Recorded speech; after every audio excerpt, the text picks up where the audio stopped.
Bapak Ibu dikasih Tuhan. Dan ada satu kebahagiaan karena minggu akhir ini di tanggal 24 Mei 2020 bersamaan dengan saudara sepupu kita merayakan Hari Raya Idul Fitri. Mereka juga merayakan kemenangan. Biarlah suasana ibadah hari ini yang sangat sederhana ini, tapi tetap tidak mengurangi kita untuk menyembah Tuhan. Baik, di minggu ini kita akan belajar mengenai gereja dan Roh Kudus. Saya mengambil tema ini karena ini penting buat di masa-masa depan. Apa yang Tuhan inginkan untuk gerejanya. Bapak Ibu dikasih Tuhan, kita membuka di dalam Alkitab kita dalam Matius pasal 16 ayat yang ke-18. Di sana dikatakan, dan di atas batu karang ini aku akan mendirikan jemaatku, dan alam maut tidak akan menguasainya. Sekali lagi Tuhan berbicara, di atas batu karang ini aku akan mendirikan jemaatku. Jemaatku yang berarti adalah gereja. Gereja adalah jemaat orang-orang percaya. Dan kalau gereja didirikan di atas batu karang itu, maka alam maut tidak menguasainya. Bapak dikasih Tuhan, betapa penting pernyataan Tuhan Yesus ini. Sebab kalau gereja itu didirikan Tuhan dan gereja itu berfungsi seperti yang Tuhan inginkan, maka alam maut tidak bisa menguasai. Bentuk apapun, kekuatan apapun yang berada di muka bumi ini tidak bisa menguasai. Bahkan mungkin pandemi yang sedang kita hadapi hari ini tidak bisa menguasai gereja. Gereja harus tetap kuat. Mari kita belajar mengenai gereja, saudara. Dari dulu gereja, pintu gereja terbuka, maka gereja menjadi pusat pergerakan. Gereja pusat penyelamatan banyak orang di dunia ini. Gereja banyak membawa banyak orang menuju pengenalan akan Kristus dengan benar. Bahkan gereja berikutnya melengkapi, mengutus banyak orang-orang percaya untuk pergi ke seluruh dunia memberitakan Injil, dan bahkan di seluruh dunia membawa mereka keselamatan. Bapak Ibu dikasih Tuhan, yang paling penting adalah betapa penting gereja itu berfungsi di dunia.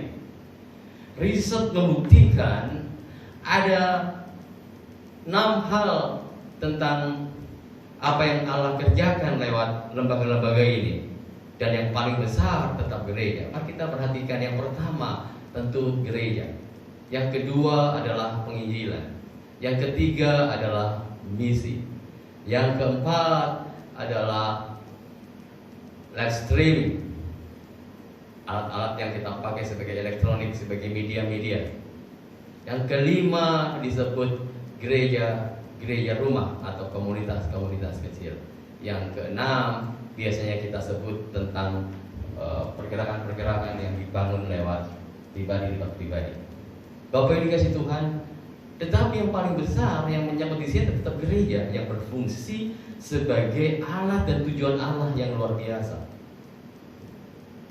Dimulai dengan Yesus mengatakan di dalam firman ini, dan kemudian kita melihat tentang pertemuan Roh Kudus di atas Yerusalem, loteng Yerusalem bersama 500 jemaatnya. Setelah itu gereja bergerak. Kita mendengar tentang pergerakan Katolik, kita melihat tentang pergerakan daripada Protestan, dan kemudian ke Pentakosta. Dan gereja-gereja memenuhi semua kota-kota dan semua desa-desa di seluruh dunia. Dan lewat gereja ini maka dibangunlah gerakan-gerakan yang besar. Jadi kita tidak bisa memungkiri tentang pentingnya gereja, sehingga banyak orang mengenal Kristus dengan baik. Itulah kenapa Tuhan menyebutnya, kalau gereja itu benar, gereja itu berjalan dengan apa menjadi tujuan Allah, maka gereja itu akan menyelesaikan amanat agungnya. Sekarang pertanyaannya adalah bagaimana gereja Roh Kudus ini kemudian berfungsi kuat di hari-hari ke depan, di masa-masa di depan kita yang disebut masa-masa baru ini, saudara. Yang pertama, Alkitab menyebut kita harus tetap percaya akan pekerjaan Roh Kudus di dalam gerejanya. Gereja harus tetap menjadi pusat pergerakan Roh Kudus, memenuhi orang-orang percaya. Kumpulan orang-orang percaya dilawat Roh Kudus dan mereka menyembah Allah. mereka berjumpa dengan Tuhan dan mereka mengalami lawatan, sehingga mereka diubah hidup mereka menjadi orang-orang yang pergi menjadi saksi-saksi Kristus di seluruh dunia. Yang kedua adalah keterlibatan orang-orang percaya dan hamba Tuhan untuk tetap pada tujuan Allah, tetap taat. Tidak ada motivasi lain dalam hidup mereka. Tidak ada hal-hal yang lain dikerjakan dalam gereja kecuali tetap taat pada tujuan, pada ketaatan dan tujuan Allah di dalam gereja. Maka semua yang menjadi urapan, pimpinan dan tuntunan Allah dalam gereja itu, maka kita akan bisa menyelesaikan dengan roh ketaatan yang baik. Dan yang ketiga, ini penting lagi, Alkitab menulis bahwa gereja harus tetap menempatkan Yesus sebagai pemimpin dan kepala gereja. Tidak boleh diganti dengan hamba Tuhan yang hebat, tidak boleh diganti dengan uang, tidak boleh diganti dengan majelis, tidak boleh diganti dengan banyak bentuk rupa apapun di dunia ini. Kita hamba-hamba dipanggil adalah menjadi hamba-hamba saja. Hamba-hamba yang melanjutkan apa yang kepala gereja atau pemimpin gereja itu menyatakannya, mengutus dan memberitahu arahan kemana kita harus pergi dan menyatakan. Selama gereja menempatkan Yesus sebagai kepala gereja dan pemimpin gereja, maka kita tahu tidak ada seorang pun yang sanggup memimpin gereja dengan dunia seperti ini. Tetapi kalau Yesus tetap sebagai kepala gereja itu, maka betul alam maut tidak bisa menguasai.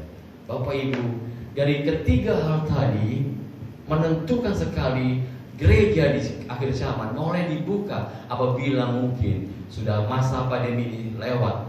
Mari kita bersama-sama orang-orang percaya di kota-kota ini dan di seluruh dunia mulai kembali ke gereja, mulai mempercayai gereja sebagai satu lembaga kekuatan untuk mencapai tujuan Allah, karena Roh Kudus sudah ada dalam gereja ini, dan ini mandat daripada Tuhan Yesus kata dalam firman ini. Saya percaya firman ini